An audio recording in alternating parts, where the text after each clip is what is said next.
जय माता दी। नमस्कार दोस्तों, स्वागत है आप सभी का हमारे YouTube चैनल पर। आज आप सभी सुनेंगे सती अनुसुईया की कहानी। अनुसुईया प्रजापति कद्रम और देवहूति की 9 कन्याओं में से एक तथा अत्रि मुनि की पत्नी थी। उनकी पत्नी भक्ति अर्थात अस्तित्व का तेज इतना अधिक था कि उसके कारण आकाश मार्ग से जाते देवों को उसके प्रताप का अनुभव होता था। इसी कारण से उन्हें सती अनुसुईया भी कहा जाता है। अनुसुईया ने श्री राम, सीता और लक्ष्मण का अपने आश्रम में स्वागत किया था।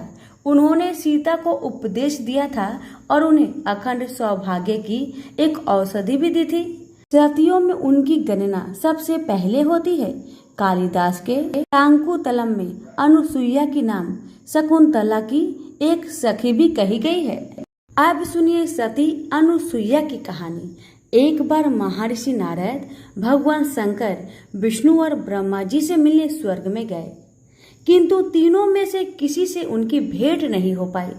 तीनों की धर्म पत्नियां अपने अपने लोक में अवश्य उपस्थित थी।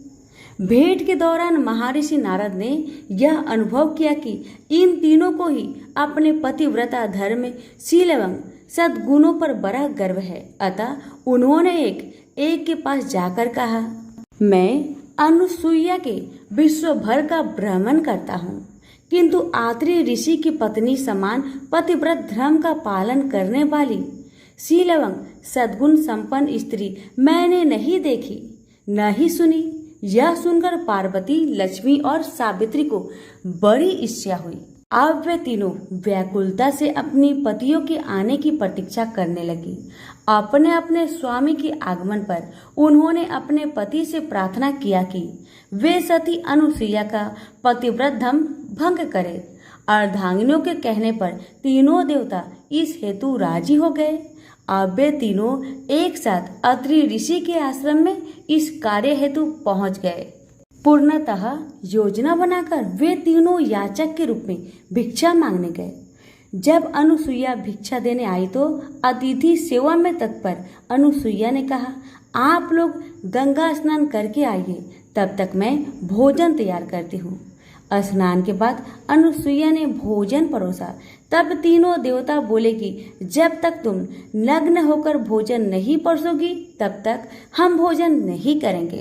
अब पतिव्रत धर्म का पालन करने के कारण उसे देवताओं का छल कपट ज्ञात हो गया। फिर भी वो तीनों को बैठाकर अपने पति अत्रि ऋषि के पास गई और उनके चरण धोकर जल ले आई। उस जल को उन्होंने देवताओं पर छिड़क दिया। जल के प्रभाव से तीनों देवता दूध मुखे बच्चे बनकर बाल किराए करने लगे। तब अनुसुईया ने उन तीनों को दूध पिलाकर पालने में सुला दिया। इस प्रकार कई दिन बीत गए। जब तीनों देवता लौटकर अपने लोक नहीं पहुंचे तो देव पत्नियां चिंतित हुई। फिर एक दिन नारद जी से ही उन्हें ज्ञात हुआ कि वे अत्रि ऋषि के आश्रम के आसपास देखे गए हैं। अब तीनों पत्नियां अपने पति के विषय में सती अनुसुईया से पूछने लगी। तब अनुसुईया ने पालने की ओर संकेत किया और कहा, पहचान लो। तीनों ही किसी भी प्रकार अपने पति को नहीं पहचान पाई तो हाथ जोड़कर अनुसुईया से प्रार्थना करने लगी, हे देवी, हमें अपने अपने पति अलग अलग प्रदान कीजिए। देवी अनुसुईया बोली, इन्होंने मेरा दूध पिया है, अतः ये मेरे बच्चे हुए। अब इन्हें किसी न किसी रूप में मेरे पास ही रहना होगा। इस पर तीनों देवताओं के संयुक्त प्रयास से एक देवी तेज प्रकट हुआ, जिसके 3 सिर और 6 भुजाएं थी। इसी अलौकिक अवतार का नाम दत्तात्रेय रखा गया। अनुसुईया ने पुनः पति के चरण धोए और जल को देवताओं पर छिड़का। जल के छिड़कते ही देवताएं अपने अपने रूप में आ गए। तो प्रेम से बोले, सती अनुसुईया की जय। अब सुनिए माँ महाकाली की कथा। तो प्रेम से बोलिए, महाकाली की जय। काली कालिका, यह महाकाली हिंदू धर्म की एक प्रमुख देवी है। वे मृत्यु, काल और परिवर्तन की देवी है। यह सुंदरी रूप वाली आदि शक्ति दुर्गा माता काला विकराल और भयप्रद रूप है, जिसकी उत्पत्ति असुरों के संहार के लिए हुई थी। उनको विशेषतः बंगाल, ओडिशा और असम में पूजा जाता है। हिंदू धर्म में मां काली का प्रमुख स्थान है। काली का अर्थ है समय और काल। ऐसा माना जाता है कि इनकी उत्पत्ति समय और काल पापियों के नाश के लिए हुई थी। समय और काल से कोई भी नहीं बच सकता, यह सभी को निकल जाता है। माता पार्वती ने यह भयानक रूप पापियों के विनाश के लिए धारण किया था। माँ काली पापियों के लिए विनाश है और अपने भक्तों के लिए प्रेम से भरी हुई है। जो भी प्राणी सच्चे मन से माँ की भक्ति करता है, माँ उसे मनोवांछित फल प्रदान करती है। माँ काली की कथा एक समय दारुक नाम के पापी असुर ने ब्रह्मा जी की तपस्या करके उन्हें प्रसन्न कर लिया। ब्रह्मा जी से पाए वरदान के कारण दारू अत्यंत बलशाली हो गया। वह देवताओं और ब्राह्मणों को परेशान करने लगा। वह उन पर अत्याचार करने लगा। धार्मिक अनुष्ठान यज्ञ बंद करवा दिए और स्वर्ग लोक को चला गया।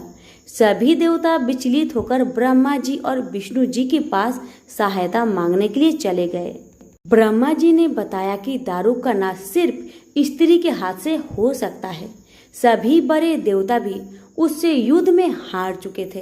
अंत में यह निश्चय किया गया कि दारू का वध भगवान शिव की पत्नी माता पार्वती करेगी। भगवान शिव ने अपनी तीसरा नेत्र खोलकर भयानक और प्रचंड महाकाली को जन्म दिया। उनका शरीर काले रंग का था और माँ काली के माथे पर तीसरा नेत्र और चंद्र रेखा थी। उनके हाथों में त्रिशूल और कई प्रकार के अस्त्र शस्त्र थे।